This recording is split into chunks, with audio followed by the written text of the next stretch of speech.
AP deputy CM అగ్ర కథానాయకుడు పవన్ కళ్యాణ్ కీలక నిర్ణయం తీసుకున్నారు.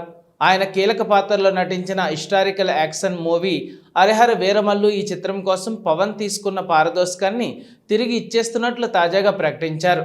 క్రిష్ జ్యోతికృష్ణ దర్శకత్వంలో రూపొందిన ఈ చిత్రాన్ని ఏఎం రత్నం నిర్మించారు. ఇప్పటికే చిత్రీకరణ పూర్తి చేసుకున్న హరిహర వీరమల్లు జూన్ 12న ప్రేక్షకుల ముందుకు రానుంది. 2020లో అధికారికంగా ఈ సినిమా మొదలు కాగా సుదీర్ఘకాలం సెట్స్ పైనే ఉండిపోయింది. క్రిష్ దర్శకత్వంలో చాలా భాగం షూటింగ్ పూర్తి చేసుకుంది.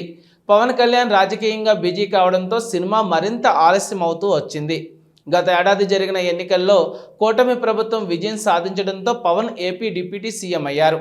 అప్పటి నుండి ప్రజాసేవకే ప్రథమ ప్రాధాన్యం ఇచ్చారు. అలా మరికొన్ని నెలల పాటు షూటింగ్ వాయిదా పడింది.